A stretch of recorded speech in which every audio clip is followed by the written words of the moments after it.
Hello, I'm Jashikins, and welcome to another episode of Jash Reads Finally. Uh, also, while this Animorphs dramatic reading is, you know, reading a young adult series, this isn't for children, this is for the adults who are like, oh yeah, I remember that series back in the day, or maybe their kids are starting to read the books and they wanted to start reading along too. And for anyone who hasn't, kept up with my updates about being sick and everything, basically, I've been absent of getting new dramatic readings out because of the lovely fact I got sick. And then when I started to get better, I got vertigo, and I'm still dealing with my vertigo, but it's not holding me back anymore from doing videos. I've started to get on a sort of regular vlog vlog work basis, so yeah. So I'm back for those of you who cared. And I'll get this started. Finally, all these days of waiting. Okay, let's get all that happiness out of our system.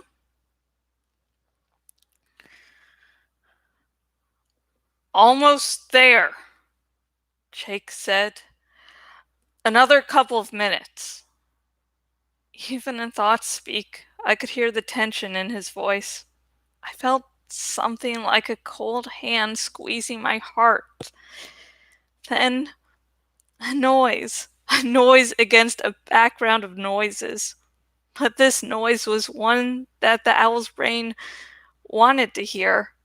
A noise the owl's brain had evolved to notice. The sound of helplessness. The sound of a weak creature. Weak, tiny, helpless babies.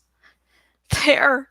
It was coming from a hole that no other animal would have seen in the pitch black of night. A hole dug beneath the roots of a thorn bush. 4, no, 5 separate voices. Were they the skunk kids? Maybe. I couldn't be sure. But it was night, and they sounded like they were alone. It could be. I looked around, swiveling my owl's neck. I tried to form a picture of the place, the trees, the outcropping of rocks just 20 feet away. I wanted to be able to find the place again. If I was still around to find anything. The mewling sound of the babies reached something inside me, inside the human Cassie. But to the owl, it was the sound of a meal. It's strange to have those two feelings in your head at the same time: human compassion and the cold ruthlessness of the predator. Strange.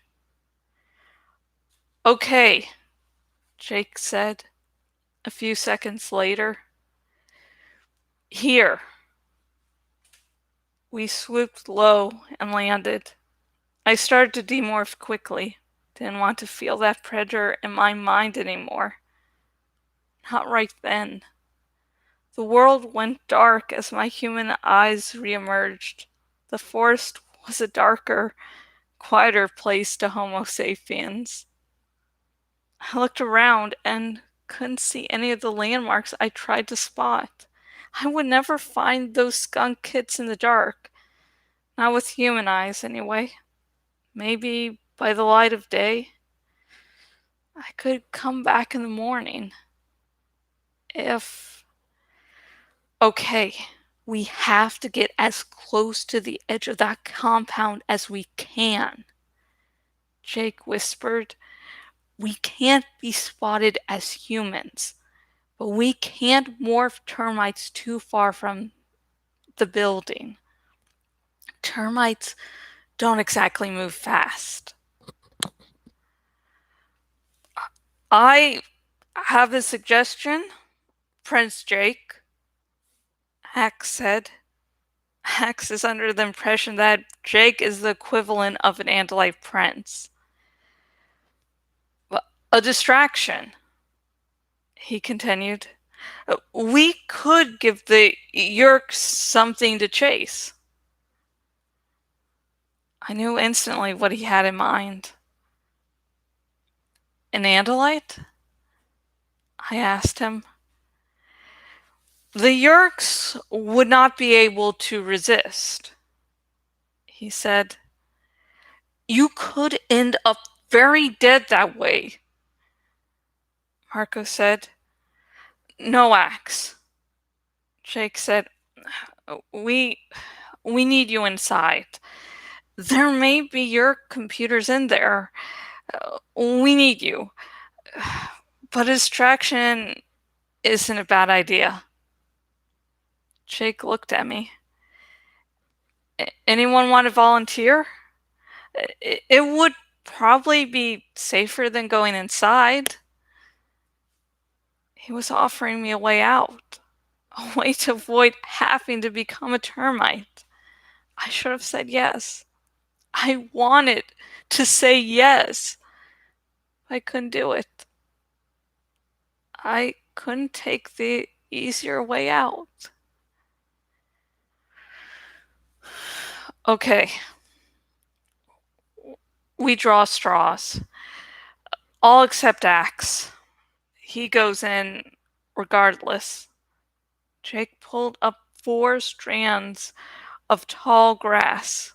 He shortened them all to about 6 inches. Then he took one and shortened it further.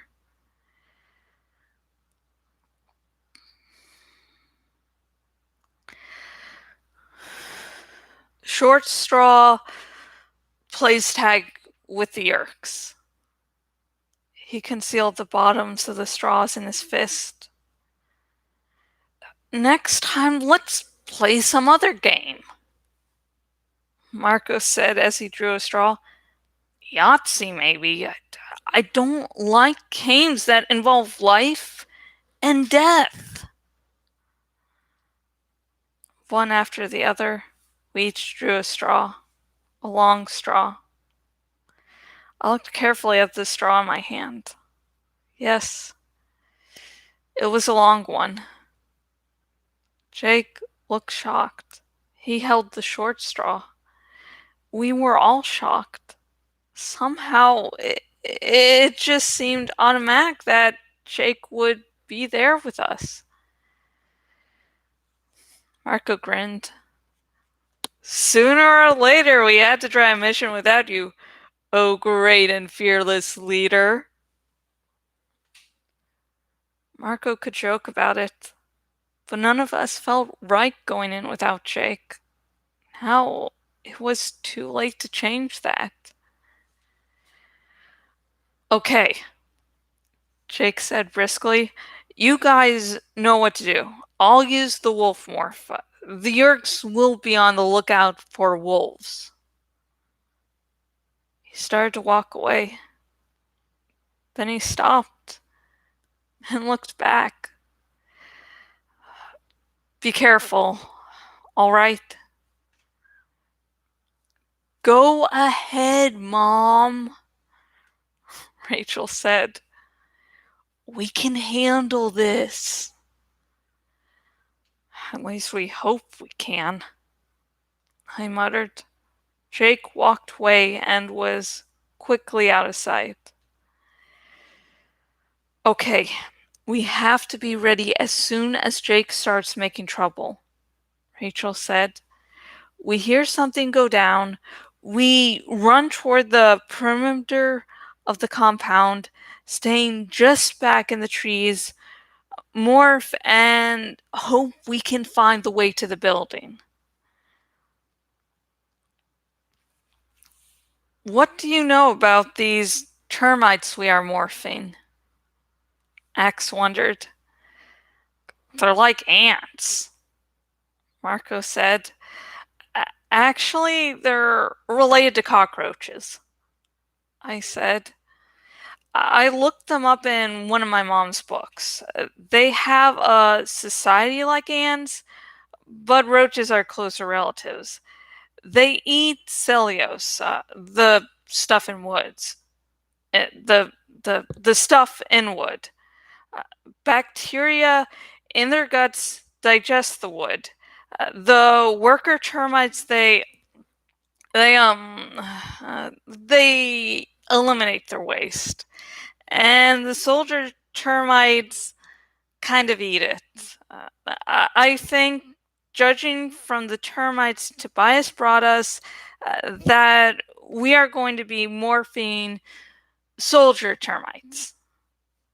Three of them were staring at me, looking a little sick. Well, Axe wanted to know, I said. Light. Look! I hissed. Way off through the woods. That must be on the far side of the compound. The spotlights just went on. We could hear the sounds of humans' voices yelling, and then the wild, defiant howl of a wolf. That's it. Let's rock, Rachel said. We ran toward the compound. We ran, hunched low, scurrying from tree to bush. Then, as we got still closer, we dropped down and crawled on all fours. I heard shouting and the eerie zap of Dracon beams being fired. But Axe said, shit. Okay. I was getting really in the moment. I'm like, hey, what does, leaving one paragraph out matter? That's not what matters. So let's pretend this didn't happen. That looks creepy. I hope he's okay, I whispered. I didn't think anyone could hear me. But Axe said, Prince Jake is very smart. He will be fine. Do you guys think we're close enough now? Marco wondered. We were closer than we had been the day before, just a few feet from the edge of the clearing. All of us hunched down behind one large tree trunk. Even Axe, which in his normal state is awkward for him. We huddled close, like some big group hug. When we morphed, we would become tiny, and even a few feet between us would seem like a mile.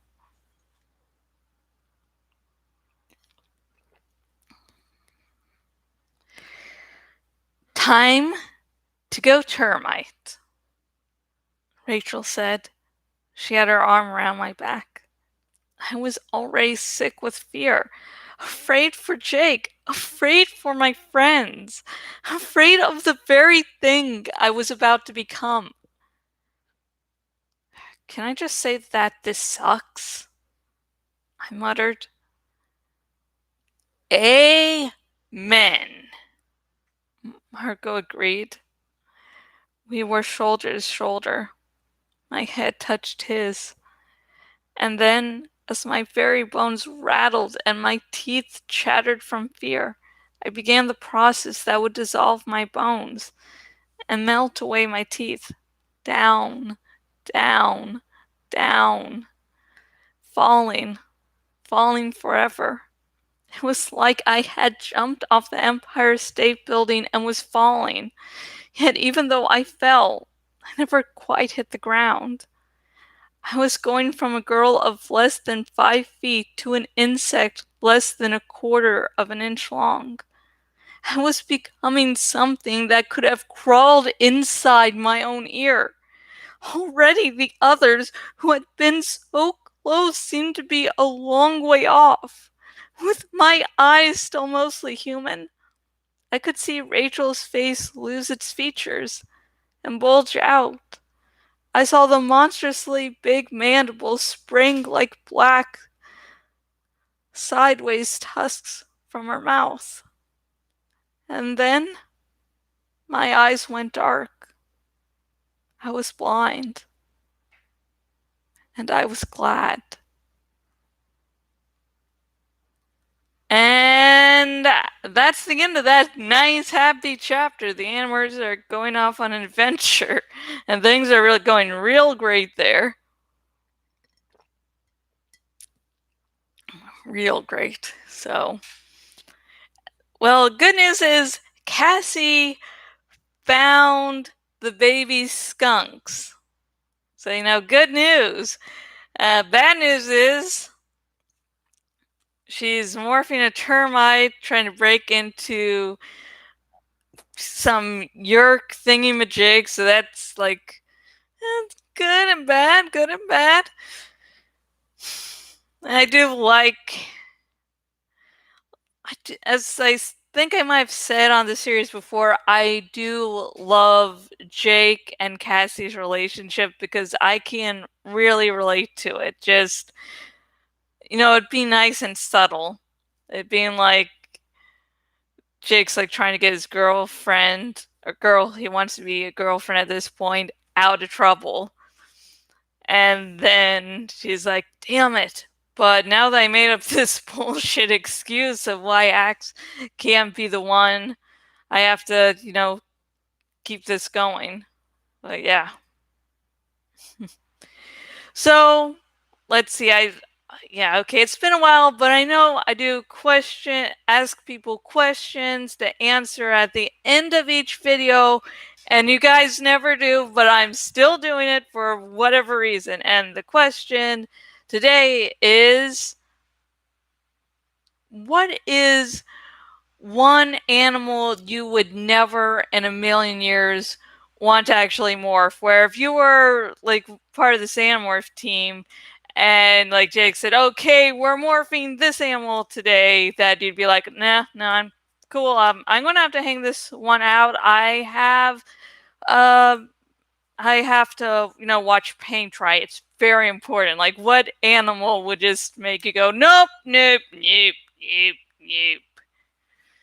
So please comment down below. And also feel free to comment on the chapter itself. But remember, no spoilers for anything after this point, because I am hoping against hope that people will start to read the Animorphs books because of this video, so I don't want to spoil some of the big twists and turns, some of the good things, some of the really horrifying shit, so. And I'm hoping more people are becoming interested in Animorphs nowadays, because we got audiobooks. Like the first two have actual professional voice actors. There's going to be a graphic novel adaptation of the first book coming like October 6th. So I'm hoping that, more people will be starting to explore Animorphs. So, yeah. So, if you're watching this video on the YouTubes, please like, so you can mess with YouTube's algorithm so that people will be more likely to view this video. Also, please subscribe to this channel so you will not miss any awesome Animorphs content. I will be doing a dramatic reading of the entire Animorphs series. So, yeah, and I also do reviews on this channel from time to time. And I also do other smaller dramatic readings. Yeah, I'm doing one of the Aragon, the Inheritance Cycle series, so smaller. But anyways, if you're watching this on my bloggity blog and watching on the desktop version of my bloggity blog, please choose the followed by email option so you will never again miss out anything on my blog, not just these lovely videos, but fanfics, reviews, mini reviews, and a bunch of other stuff on there. So, yeah. And I hope to see you guys soon, because I plan to get another video out on Monday. Let's fingers crossed that will happen. So, yay! Because I don't want, my vertigo to suddenly get really bad from now to Monday, so I can't do anything Monday. So, yeah. See you next time. Bye!